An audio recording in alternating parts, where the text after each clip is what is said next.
More than three-quarters of people in Wales are not willing to lose any money in order to leave the EU, new polling reveals. Pollsters YouGov asked people how much they would be willing to be worse off in order for the UK to leave the EU. The overwhelming majority, 76%, said they were not willing to lose any money at all.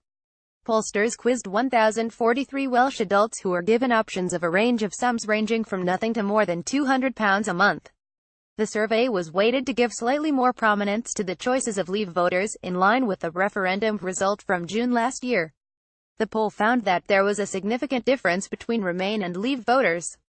However, even the majority of Leave voters, 55%, said they were unwilling to lose any money to leave the EU. Of Leave voters, 13% said they would be happy for it to cost them £10 a month, 13% said £20 a month, and 10% said £50 a month. Only 4% were prepared to lose more than £200 a month. There was very little difference between men and women, social classes, or region of Wales. However, older people were more willing than younger people to face a financial cost in order to leave the EU.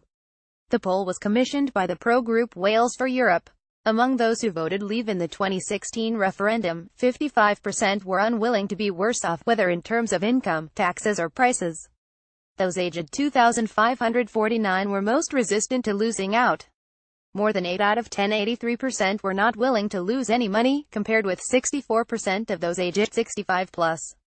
Helen Birtwistle, director of Wales for Europe, said these results demonstrate that the commitment of Leave voters to Brexit is not deep, and may well be changing as the full economic effects of Brexit become clearer. As the cost of living rises for families in Wales, we are all feeling the pinch.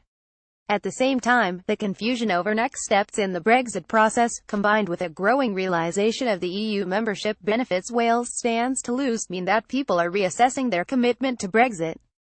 These poll figures warn us that many Welsh people who backed Brexit could feel intensely disillusioned in the coming months as the cost mounts. The poll comes in the same week that the EU's chief Brexit negotiator, Michel Barnier, warned there was deadlock in the talks with the UK over the exit bill Britain will have to settle. Key negotiations on the UK's future trading relationship with the EU cannot begin until the issue of Britain's financial commitments is resolved. Juncker: Britain will have to pay Jean-Claude Juncker. Image Sean Gallup. Getty Images. Jean-Claude Juncker, the President of the European Commission, has insisted the UK will have to pay. Neil Hamilton, the leader of UKIP in the National Assembly, compared Mr Juncker to a highwayman and called for the UK to walk away from the negotiations. He said he is little more than a highwayman, demanding that Britain stand and deliver before we achieve Brexit. Juncker and his bureaucrats seek to humiliate the UK in order to terrorise other countries which would benefit from jumping ship too. The ransom demand of Juncker and co should be rejected outright. Since 1973, Britain has paid £500 billion into the EU coffers, which they have then spent on other EU countries. Enough is enough. We should stop this farcical non-negotiation now and start real negotiation with the US, Canada, India, China, Australia, etc. to open up our markets worldwide. A Welsh rally for Europe that will be taking place in Queen Street, Cardiff on Saturday at 12:30 p.m.